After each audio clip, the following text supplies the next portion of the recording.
할렐루야. 은혜로운 찬양 감사합니다. 밖에서 듣는 저희들이 감동이 되는데 저 안에서 부르시는 분들은 얼마나 감동이 되겠어요. 감동 되십니까 여러분? 네. 요즘 길거리에 나가보면은 참 낙엽이 참 아름답게 떨어져 가는 것을 볼 수가 있습니다. 그 황금색 낙엽이 떨어져 가지고 바닥에 이렇게 잔뜩 쌓여 있는 거 보면 다 그게 뭘로 보여요? 금으로 보여요. 금으로.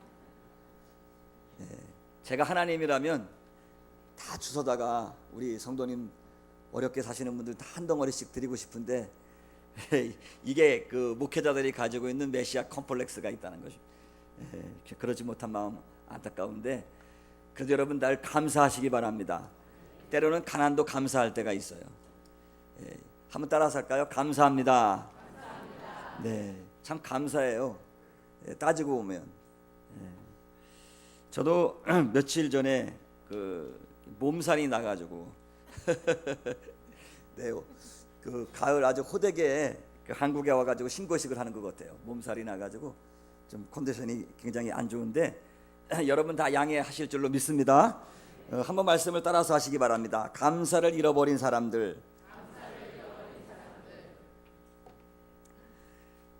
여러분 그 리더십의 대가인 그 스티븐 코비라는 사람 여러분 잘 아실 것입니다.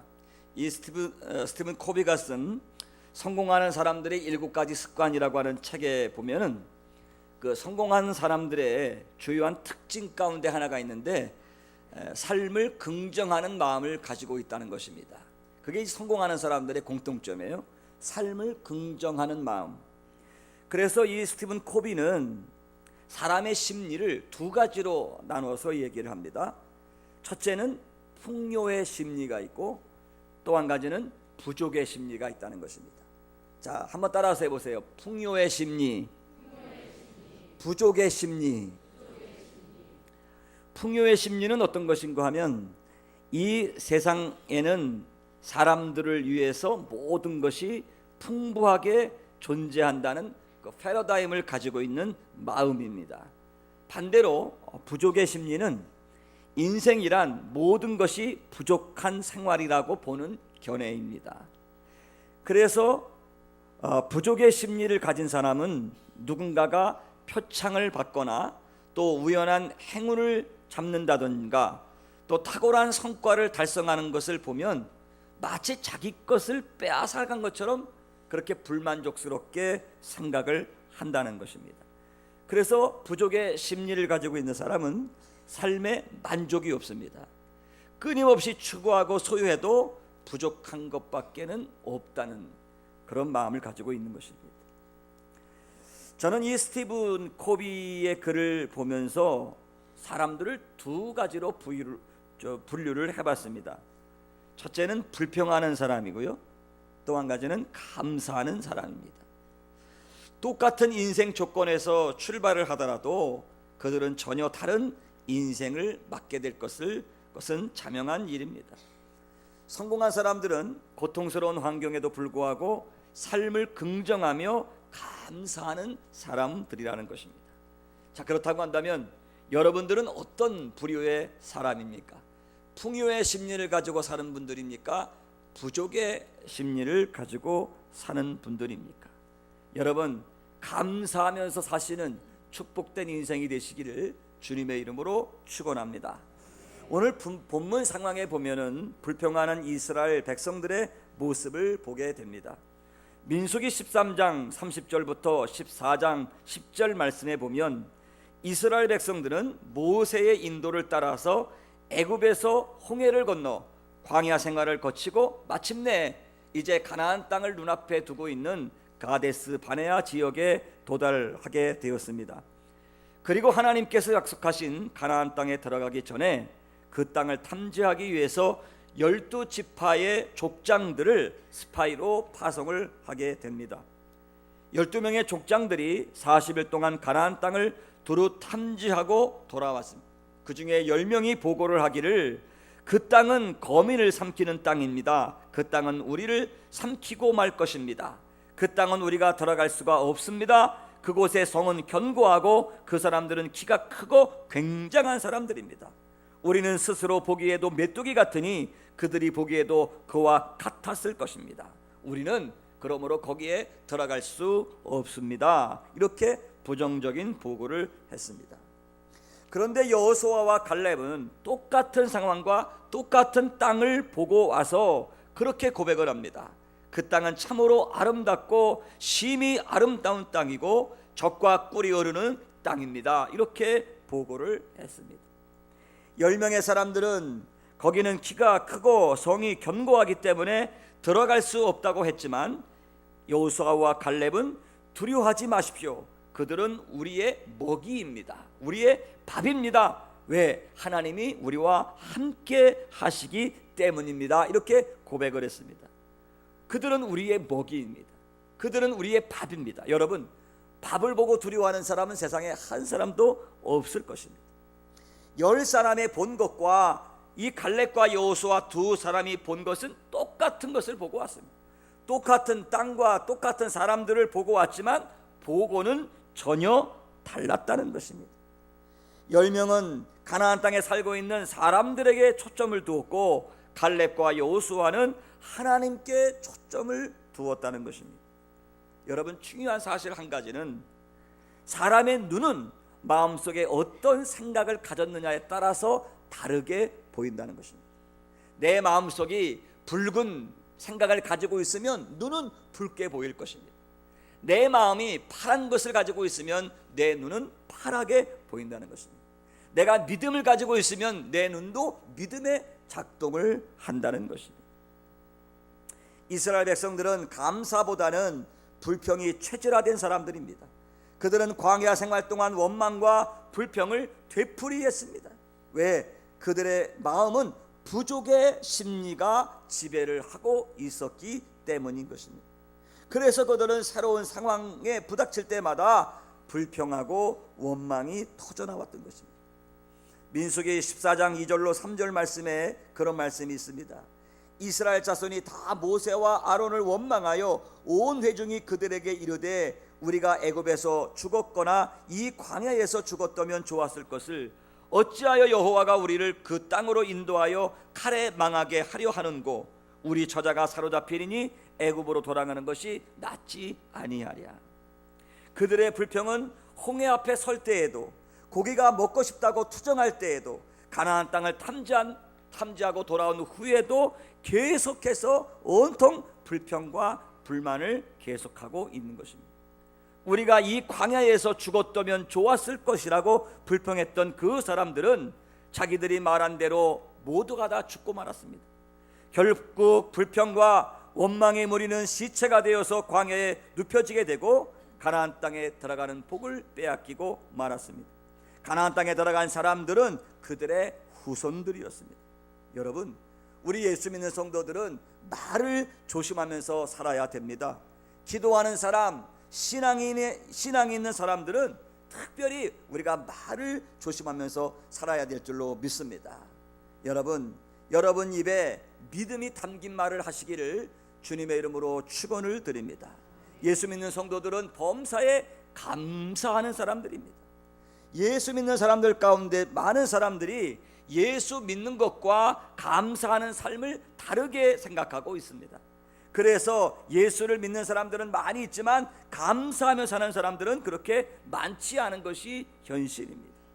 여러분, 보통 사람들은 지난주에 말씀드린 것과 같이 무엇이 잘 될 때만 감사합니다.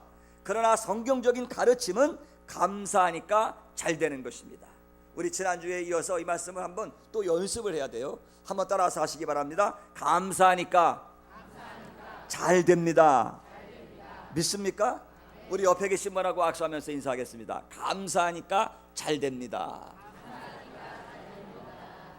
할렐루야. 감사하세요. 늘 감사하세요. 할렐루야. 저도 오늘 이 새벽에 일어났는데요, 도저히 다니게 설 자신이 없는 거예요. 그러나 하나님 그래도 어떻게 제가 하는 게 있잖아요. 제가 우리 한번 시작. 우리 성가대만 설교 들었나 봐요. 다시 시작. 주여. 일어났는데요, 이게 몸이 말을 안 들어요. 그 어떻게 해요? 주여 아버지 감사합니다. 주여 아버지 감사.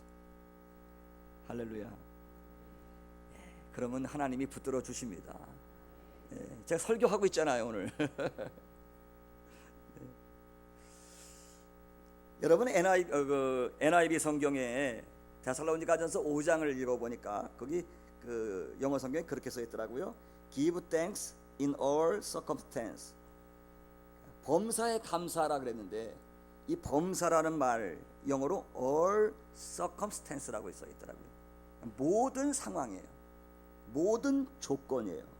우리 성도들은 모든 상황과 조건 속에서 감사할 줄 아는 성숙한 믿음의 사람이 되어야 될 줄로 믿습니다. 여러분 다니엘서 보십시오. 다니엘서 6장 10절 말씀 보니까 그 다리오 왕 외에는 어떠한 신에게나 사람에게나 무릎 꿇는 일과 기도하는 일을 못하게 이제 공포를 했지 않습니까?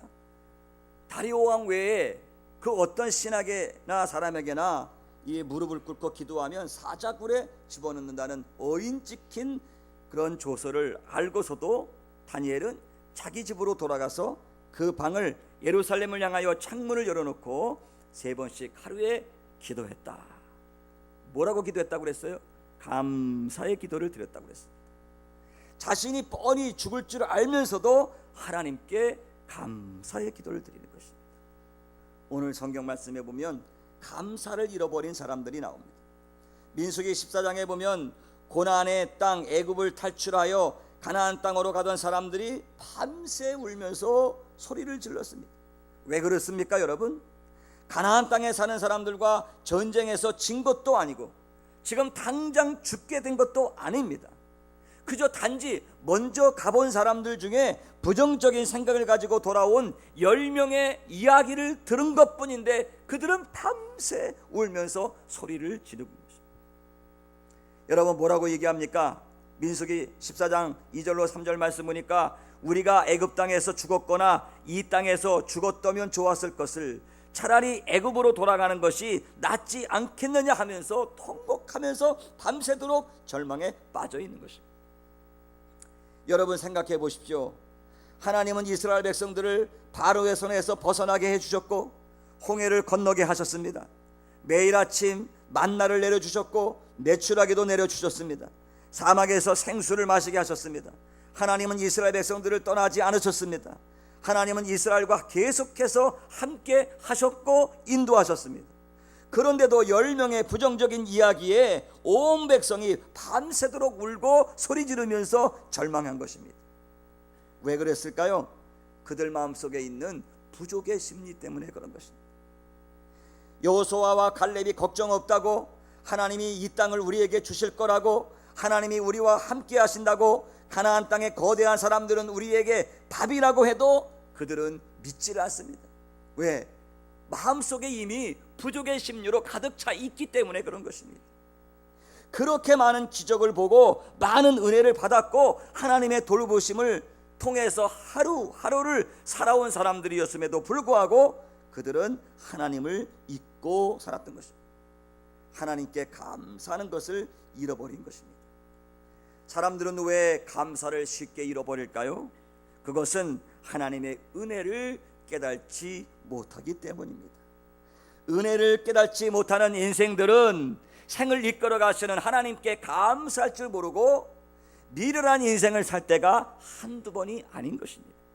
힘들고 어렵지만 감사하면서 하나님께 인생을 맡길 때 하나님께서는 모든 것을 합력하여 선을 이루시게 되는 것을 믿으시기를 바랍니다. 어느 마을에 7개의 금 항아리를 얻은 사람이 있었답니다. 단지를 바꿔보니 6개의 단지는 황금이 가득했는데 7번째 항아리는 반만 차있던 것입니다. 이 사람은 7번째 항아리에 금으로 맞아 채우기 위해서 모든 태물을 다 팔아서 황금을 바꿔가지고 반만 차있는 단지에 담았습니다. 그러나 아무리 채우고 담아도 그 단지는 채워지지 않았습니다. 단지를 채우고 싶은 욕망은 점점 커졌습니다. 결국 만족하지 못한 그 사람은 많은 것을 소유하고도 평생 불평하는 마음으로 궁색하게 살았다는 것입니다. 여러분, 반밖에 없는 것, 빈 것을 생각하지 말고 채워져 있는 것, 가지고 있는 것, 그것 자체로 하나님께 감사하면서 사시기를 주님의 이름으로 축원합니다. 왜요? 행복은 감사하는 사람의 마음속에 있는 것이기 때문에 그렇습니다. 행복은 물질이나 외적인 환경에 있는 것이 아니라 감사하는 마음에 있는 것입니다. 감사해야 행복해진다는 것입니다. 그래서 사도 바울도 자신이 궁핍에 처할 때나 비천에 처할 때나 늘 감사할 수 있는, 자족할 수 있는 비결을 배웠다고 빌립보서 4장 12절에 고백하고 있는 것입니다. 한 가지 재밌는 이야기가 있습니다. 옛날 어느 임금님이 병들어 죽게 되었습니다. 모든 방법을 다 동원해서 고쳐보려고 했지만 임금님의 병은 점점 더 악화되었습니다. 그런데 어떤 사람이 조언을 하기를 그 나라에서 가장 행복한 사람의 속옷을 벗겨다가 입으면 임금님의 병이 나을 것이라는 것입니다. 그래서 임금님의 신하들은 전국에 흩어져서 행복한 사람을 찾아보았으나 잘 사는 사람, 못 사는 사람, 그 어느 누구에게서도 행복의 기쁨을 찾지 못했습니다. 임금님의 병은 더욱더 깊어갔습니다. 할 수 없이 임금님의 아들 왕자가 직접 나섰습니다. 왕자가 이제 행차를 하여 어느 오두막집 앞을 지나가고 있는데 그 집에서 마침내 기쁨이 넘치는 노래소리를 듣게 되었습니다. 왕자는 이 집이야말로 가장 행복한 사람의 집이라고 생각이 들어서 자기가 찾아온 이유를 그 식구들에게 이야기하고 옷을 벗어달라고 명령을 했습니다. 그러자 아무리 좋게 얘기해도 이 식구들이 옷을 벗어주지 않는 거였습니다.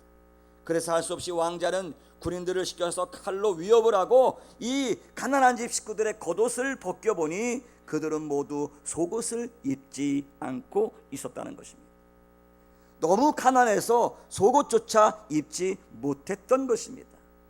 여러분, 행복은 풍요에서 나오는 것이 결코 아닙니다. 행복은 상황을 뛰어넘어서 하나님께 감사하면서 살 때에 느껴지는 것인 줄로 믿으시길 바랍니다. 그러므로 감사가 곧 행복입니다. 자, 한번 말씀을 따라서 하십시오. 감사가 곧 행복입니다. 할렐루야. 그런데 유감스럽게도 예수를 믿는 성도들도 정말 하나님께 감사할 줄 모르는 사람들이 많이 있어요. 왜 예수 믿는 사람들이 감사하지 못할까요? 저는 그 이유가 세 가지가 있다고 그렇게 생각이 듭니다. 첫째는 다른 사람들과 비교하기 때문에 감사하지 못하게 되는 것입니다. 여러분, 큰 냉장고가 있으면 그 다음에 무슨 냉장고 사고 싶어요? 네? 김치 냉장고 사고 싶죠. 김치 냉장고가 있는 줄도 모르고 살던 사람이 이웃집 권사님 댁에 가봤더니 김치 냉장고가 큰 게 있어요. 그것을 보는 순간, 비교하는 순간 감사를 잃어버리는 거예요. 그렇죠? 비교하는 것입니다. 사람들은 자신의 현재에 대하여 감사하기보다는 더 나은 삶을 위해서, 이게 보통 사람은, 우리 믿음의 사람은 현실에 감사하면서 이제 더 나은 삶을 위해서 한 단계 한 단계 올라가는 그런 마음을 가져야 되는데, 대개 우리 마음속에는 그냥 지금 이 현실에서 껑충 뛰어 올라가고 싶은 욕망을 가지고 있습니다. 그래서 사탄은 계속해서 그런 욕망으로 우리를 유혹합니다. 그러다 보니 감사하지 않고 오히려 하나님께 죄만 짓게 되는 것입니다. 나는 왜 이 모양일까? 저 사람은 저렇게 사는데 나는 왜 이렇게 살까? 하면서 자꾸 비교 의식 속에서 감사를 잃어버리고 불평을 만들어내는 것입니다. 두 번째, 감사하지 못하는 이유는 오늘 본문에 나오는 이스라엘 백성들처럼 하나님의 은혜를 잃어버렸기 때문에 감사하지 못하는 것입니다. 오늘 민수기서 14장 11절로 12절 말씀에 보면 그런 말씀이 있습니다. 여호와께서 모세에게 이르시되 이 백성이 어느 때까지 나를 멸시하겠느냐? 그들 중에 모든 이적을 행한 것도 생각지 아니하고 내가 어느 때까지 나를 믿지 않겠느냐? 이게 무슨 말입니까, 여러분? 하나님께서 이스라엘 백성들을 지금까지 정말 강한 손과 편팔로 기적과 이사와 능력으로 이스라엘 백성들을 인도해 왔는데 그들이 이러한 하나님의 은혜를 기적을 생각지도 아니하고 어느 때까지 하나님을 믿지 않겠느냐. 그러니까 하나님의 은혜를 잃어버리고 감사하지 않는 것은 하나님을 믿지 않는 거란 것입니다. 세 번째, 감사하지 못하는 또 다른 이유는 우리 성도들이 감사에 대하여 훈련받지 못했기 때문에 그렇습니다. 훈련받지 못했다는 뜻은 감사가 무엇인지, 감사의 표시는 어떻게 해야 하는지, 그런 감사는 왜 하고 살아야 하는지를 우리가 잊어버렸기 때문에 감사하지 못하는 것입니다. 그래서 성경은 우리에게 계속해서 말씀하시기를 감사해라, 감사해라, 감사해라 끊임없이 가르치고 있는 것입니다. 여러분, 공부를 잘하는 사람은 어떤 사람일까요? 공부하는 법을 익힌 사람입니다. 공부를 많이 하는 사람이 공부를 잘하는 사람입니다. 마찬가지로 감사하는 인생은 감사하는 훈련을 한 사람입니다. 감사를 많이 하는 사람입니다. 이스라엘에게 하나님께서는 3대 절기를 지킬 것을 명령하셨습니다. 유월절과 오순절과 초막절을 지키게 하셨고 이 절기를 대대히 지키라고 명령하셨습니다. 유월절, 오순절, 초막절을 한마디로 말하면 하나님께 감사를 잊지 말라는 것입니다. 그리고 하나님께서는 이 절기를 통해서 감사하는 하나님의 백성으로 훈련하기 위함입니다. 왜 훈련하십니까? 감사를 훈련해서 하나님께서는 마침내 큰 복을 주시려는 것입니다. 그래서 성경에서는 하나님께 곡식과 제물을 가져오게 하고 오늘날에는 하나님께 감사 헌금을 하도록 말씀합니다. 그 이유가 무엇인가요? 감사를 훈련하도록, 감사를 가르치도록 하기 위해서입니다. 사랑하는 성도 여러분, 여러분의 자녀들이 축복된 사람이 되기 위해서 부모된 여러분들이 감사를 많이 가르치시며 사시기를 주님의 이름으로 축원합니다. 우리 구원받은 성도들은 감사를 잊지 말아야 하는 것입니다. 유대인 어머니들이 자녀들을 성공적으로 키우는 비결이 있습니다. 3가지가 있는데, 첫째는 모든 일에 감사하라. 큰 일이든지 작은 일이든지 모든 일에 감사하라. 두 번째, 원망하는 사람과는 함께하지 말아라. 세 번째, 감사하는 사람과 친해져라. 이것이 유대인 어머니의 교육의 비결이라는 것입니다. 사랑하는 성도 여러분, 우리는 다 하나님 앞에 가게 될 줄로 믿습니다.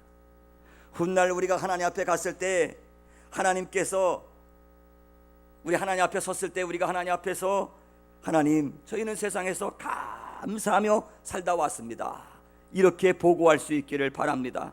그래서 하나님께서 잘했다, 착하고 충성된 종아, 내가 적은 일에 충성했구나, 범사에 감사하며 살다 왔구나 하시면서 기쁨으로 맞아주시게 되시기를 주님의 이름으로 축원합니다.